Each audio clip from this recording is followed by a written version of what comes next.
बता दें कि कुरान जलाए जाने पर अब मुस्लिम देशों में गुस्सा नजर आ रहा है। स्वीडन की बात कर रहे हैं। स्वीडन की राजधानी स्टॉकहोम में कुरान जलाए जाने के बाद मुसलमान देशों का पारा 7वें आसमान पर अब नजर आ रहा है। देशों के प्रधानमंत्री उल्फ क्रिस्टरसन ने हालांकि इस घटना की निंदा की, मगर फिर भी इतना काफी नहीं है। तस्वीर आपके सामने है। इस तरह से कुरान हाथ पर ले लेकर विरोध किया जा रहा है। इस घटना की वजह से स्वीडन की तुर्की के साथ तनाव पैदा हो गया है। पहले ही दिनों में दोनों ही देशों में नोटो की सदस्यता की वजह से तनातनी है। क्रिश्चियन की तरफ से प्रतिक्रिया तब आई जब कोई मुसलमान देशों ने इस घटना को लेकर नाराजगी जाहिर की। इस पूरी घटना पर मुसलमान देश खास नाराज है। तुर्की, पाकिस्तान, जॉर्डन, कुवैत और सऊदी अरब की तरफ से कई सारी प्रतिक्रिया अब आ रही है, निंदा की जा रही है। कई देशों ने इस एक भड़काऊ करार दिया है भाषण को, साथ ही उन्होंने चेतावनी भी दी है। इस घटना से मुसलमानों की संवेदनाओं को गहरी चोट लगी है। बता दें, पाकिस्तान के प्रधानमंत्री शहबाज शरीफ ने ट्विटर पर ट्वीट करते हुए लिखा कि अभिव्यक्ति की आजादी का प्रयोग मुसलमानों की धार्मिक भावनाओं को चोट पहुंचाने के लिए नहीं किया जा सकता।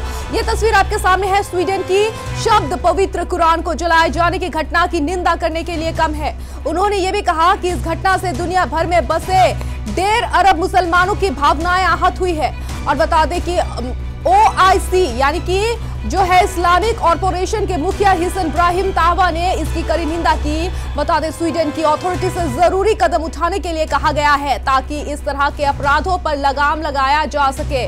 जिद्दों से जारी प्रेस रिलीज में उनकी नाराजगी साफ महसूस की जा सकती है। इसी तरफ से सऊदी अरब की तरफ से भी इसकी निंदा की गई है। सऊदी अरब ने पुलिस की भी निंदा की कि उन्होंने इस पवित्र ग्रंथ को जलाने और विरोध प्रदर्शन की मंजूरी कैसे दे दी आखिरकार।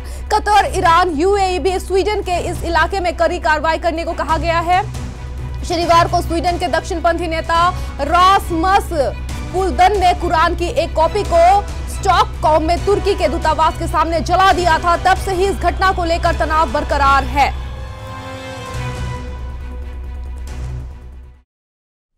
बता दें कि कुरान जलाए जाने पर अब मुस्लिम देशों में गुस्सा नजर आ रहा है। स्वीडन की बात कर रहे हैं। स्वीडन की राजधानी स्टॉकहोम में कुरान जलाए जाने के बाद मुसलमान देशों का पारा 7वें आसमान पर अब नजर आ रहा है। देशों के प्रधानमंत्री उल्फ क्रिस्टरसन ने हालांकि इस घटना की निंदा की, मगर फिर भी इतना काफी नहीं है। तस्वीर आपके सामने है। इस तरह से कुरान हाथ पर ले लेकर विरोध किया जा रहा है। इस घटना की वजह से स्वीडन की तुर्की के साथ तनाव पैदा हो गया है।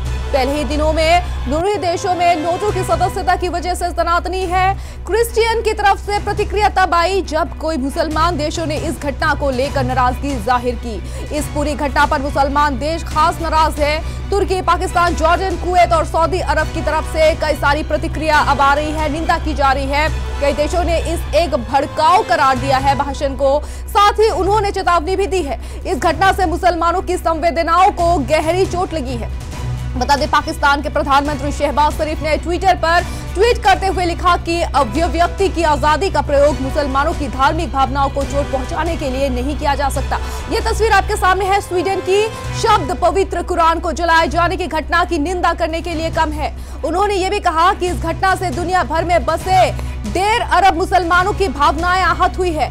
और बता दें कि OIC यानी कि जो है इस्लामिक कॉरपोरेशन के मुखिया हिसन इब्राहिम तावा ने इसकी कड़ी निंदा की। बता दें, स्वीडन की अथॉरिटी से जरूरी कदम उठाने के लिए कहा गया है ताकि इस तरह के अपराधों पर लगाम लगाया जा सके। जिद्दों से जारी प्रेस रिलीज में उनकी नाराजगी साफ महसूस की जा सकती है। इसी तरफ से सऊदी अरब की तरफ से भी इसकी निंदा की गई है। सऊदी अरब ने पुलिस की भी निंदा की कि उन्होंने इस पवित्र ग्रंथ को जलाने और विरोध प्रदर्शन की मंजूरी कैसे दे दी आखिरकार। कतर, ईरान, UAE भी स्वीडन के इस इलाके में कड़ी कार्रवाई करने को कहा गया है। शनिवार को स्वीडन के दक्षिणपंथी नेता रासमस पुलदन ने कुरान की एक कॉपी को स्टॉकहोम में तुर्की के दूतावास के सामने जला दिया था। तब से ही इस घटना को लेकर तनाव बरकरार है।